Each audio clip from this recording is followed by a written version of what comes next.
నమస్కారం. Big debate ప్రత్యేక చర్చ కార్యక్రమానికి స్వాగతం. 3 రాష్ట్రాలు 5.5 కోట్ల మంది ఓటర్లు ఓటింగ్లో పాల్గొన్న దినం ఇది. కేరళతో పాటు అస్సాం అలాగే పుదుచ్చేరికి సంబంధించిన అసెంబ్లీ ఎన్నికల పోలింగ్ ఈరోజు పూర్తయింది. రాబోయే కొద్ది రోజుల్లో తమిళనాడు, వెస్ట్ బెంగాల్కి సంబంధించిన ఎన్నికలు కూడా ఉన్నాయి. ప్రజలు ఏ రకంగా ఓటేసి ఉంటారు, ఎగ్జిట్ పోల్ కాకపోయినా ఓటింగ్ సరళ ఎలా ఉంది, ఎవరికి అవకాశాలు ఉంది, దాని మీద వాళ్ళు బిగ్ డిబేట్లో ప్రత్యేకమైన చర్చను చెప్పడం. చర్చలో మనతో పాటు డాక్టర్ తులసిరెడ్డి గారు, కాంగ్రెస్ పార్టీ సీనియర్ నాయకులు, మాజీ పార్లమెంట్ సభ్యులు వారు ఉన్నారు మనతో. అలాగే గఫూర్ గారు, సిపిఎం పార్టీ ఆంధ్రప్రదేశ్ సీనియర్ నాయకులు వారు కూడా ఉన్నారు. మరి కాసేపట్లో మనతో విఠల్ గారు, భారతీయ జనతా పార్టీ నాయకులు జాయిన్ అవుతారు. అలాగే నగేష్ కుమార్ గారు, రాజకీయ విశ్లేషకులు, అలాగే హిందూ పత్రిక మాజీ రెసిడెంట్ ఎడిటర్ వారు కూడా మనతో ఉన్నారు. ముందుగా నగేష్ కుమార్ గారు నమస్తే. నగేష్ గారు, మీరు బాగా డీప్గా ఫాలో అవుతుంటారు. ముందు మనం కేరళ గురించి మాట్లాడుకుందాం. మన పొరుగు రాష్ట్రం కాబట్టి సౌత్లో కేరళలో 2 దఫాలుగా అది ఒక రకంగా రికార్డు బ్రేక్ అంటారు. అక్కడ ఒకసారి ఎల్డీఎఫ్ వస్తే ఒకసారి యూడీఎఫ్ కామన్గా జరిగే ఫినామినా అది. అయితే గత 2 పర్యాయాలుగా ఎల్డీఎఫ్ఏ అక్కడ అధికారంలో ఉంది. రీసెంట్గా జరిగినటువంటి లోకల్ బాడీ ఎలక్షన్స్లో యూడీఎఫ్ చాలా భారీ విజయాలను నమోదు చేసింది అంటున్నారు. అలాగే బీజేపీ కూడా తిరువనంతపురం మేయర్ సీట్ని కూడా దక్కించుకున్న పరిస్థితి ఉంది. ఎలా ఉండొచ్చు ఈసారి కేరళలో ఓటింగ్ కూడా భారీగా జరిగినట్టు చెప్తా ఉన్నారు, మీకేమనిపిస్తుంది?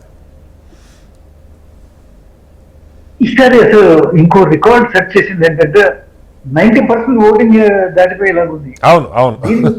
దీనికి కారణం ఏంటంటే ఒకటేమో ఎస్ఐఆర్ అని అంటున్నారు, ఇంకోటేమో యూత్ బాగా ఓట్ చేసినట్టు ఉన్నారు. ఇప్పటికి మనం వచ్చేసరికి మన ప్రోగ్రామ్ బిగిన్ అయ్యేసరికి 86.4% జరుగుతుంది. అది ఎప్పుడు మన ఇదే మన హైదరాబాద్ తీసుకుంటే 55-54% అలాంటిది. సరే, కేరళలో ఏంటంటే హైలీ అక్కడ లిటరసీ రేట్ ఆల్మోస్ట్ 100%. ఏకంగా గల్ఫ్ లో ఏదైతే పాపులేషన్ ఉన్నారో అక్కడి నుంచి వచ్చి ఓట్ చేస్తారు. అయితే ఇప్పుడు విషయం ఏంటంటే 2 సార్లు అక్కడ పినరయి విజయం గవర్నమెంట్ గెలిచి ఈసారి గెలుస్తారా లేదా అనేది ఈసారి అదే మెయిన్ ఇష్యూ. అసలు మనకి తెలిసింది ఏంటంటే ఒకసారి ఎన్డీఎఫ్ గెలిస్తే, లెఫ్ట్ డెమోక్రటిక్ ఫ్రంట్ గెలిస్తే, ఇంకోసారి కాంగ్రెస్ లీడర్షిప్ లో యూడిఎఫ్ గెలుస్తుంది. అంటే రెండు అలయన్స్. సో ఈసారి మరి 2 సార్లు గెలిచిన పినరయి విజయన్ మళ్ళా 3వసారి గెలవగలదా లేదా అని చూస్తే అయితే న్యాచురల్లీ కొంచెం యాంటీ ఇన్కంబెన్సీ ఉంటుంది 10 ఏళ్ళు పరిపూర్ణ చేసిన తర్వాత. రెండోది ఏంటంటే ఈ పినరయి విజయన్ గవర్నమెంట్ మీద, ఆయన మీద పర్సనల్ గా కాకుండా మరి మంత్రుల మీద, ఎమ్మెల్యేల మీద కొన్ని ఇది కరప్షన్ కేసులు వచ్చాయి. చాలా వచ్చాయి. కోఆపరేటివ్ బ్యాంక్ స్కామ్ అని, ఈ స్కామ్ అని, ఆ స్కామ్ అని. దీనికి ఏమిటంటే కాంగ్రెస్ ఏదైతే ఆరోపణలు చేసారో గట్టిగా దీన్ని రిబట్ చేయలేకపోయింది ఇది సిపిఎం.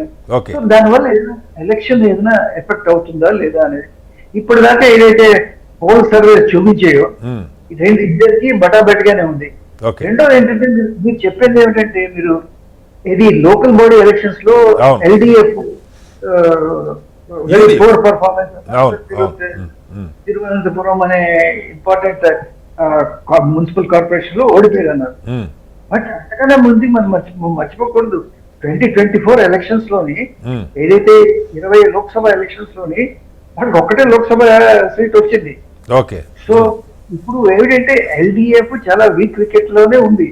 సో వాళ్ళు నిలుపుకోగలరా నిలుపుకోలేరా అనేది కేరళలో చాలా ఇంపార్టెంట్ విషయం. సపోజ్ ఒకవేళ కాంగ్రెస్ గెలిచింది అనుకోండి, కాంగ్రెస్ చాలా పెద్ద విజయం అవుతుంది. ఎందుకంటే వాళ్ళ దగ్గర 3 రాష్ట్రాలు ఉన్నాయి, తెలంగాణ, దాని తర్వాత కర్ణాటక, హిమాచల్ ప్రదేశ్.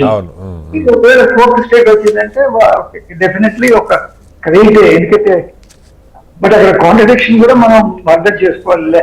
లెఫ్ట్ కాంగ్రెస్, సెంట్రల్ ఏమో దోస్తీ, ఇక్కడేమో కుస్తీ అంటే బీజేపీ వాళ్ళు రోజు ఈ పాత డైలాగ్ కూర్చున్నారు. సో దాన్ని చెప్తారు ఏమిటి కూడా.